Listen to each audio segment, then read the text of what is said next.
So we're here in the life of a dreamer. My name is Mariano Cardoso, and I'm here with an undocumented student from UCLA. And your name is? Sofia Campos. Okay, now, can you tell me what age you came to the United States? I came when I was 6 years old to Los Angeles. And from what country? I came from Lima, Peru.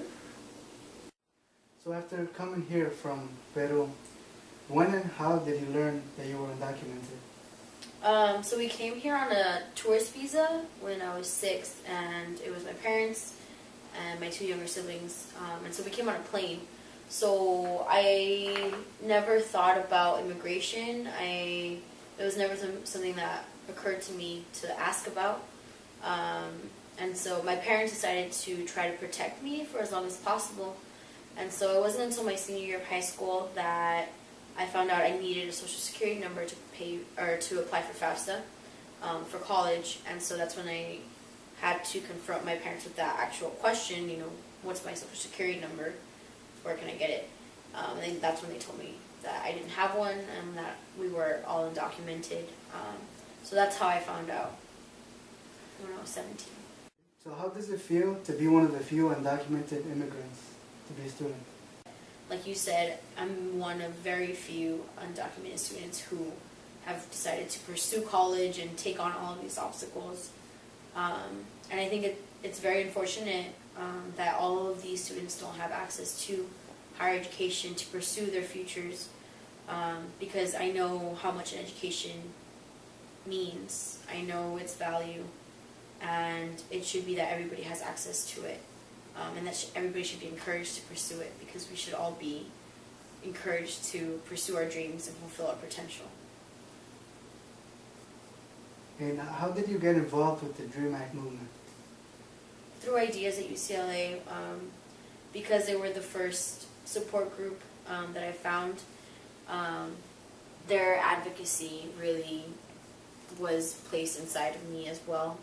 So I started going to rallies. I got involved with our state association, UC Student Association, which led me to United States Student Association. So everything just kind of happened organically. But I decided I wasn't going to stay quiet, and for some reason I decided to share my story at rallies and different things that people would tell me about. So that's how I learned about the DREAM Act. That's how I learned about the importance of sharing our story, the importance of advocating and being our own best advocates, and the importance of making sure that everybody is aware of the DREAM Act, and that everybody understands that one struggle affects us all. So I think much more than the DREAM Act, I've learned about how important it is to be in solidarity with one another and push each other's issues forward and push each other's communities forward, because in the end, we're all part of one larger picture, one larger community.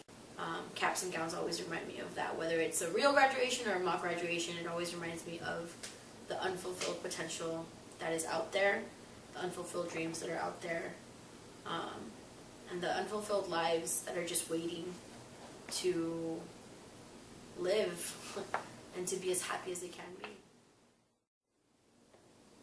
What are your thoughts on why it has been 10 years since the DREAM Act was created but has not passed?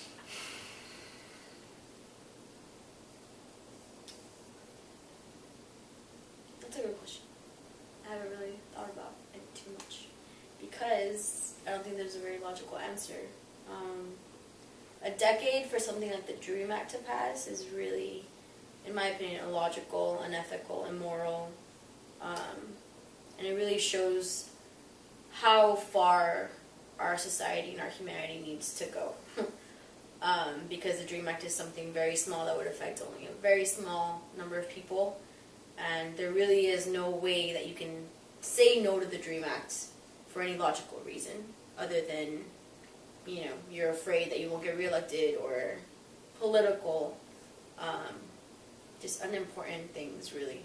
So to stop the dreams and the lives of young people from growing and reaching good things, I think is not worth these political re-elections and reasons why the DREAM Act hasn't passed.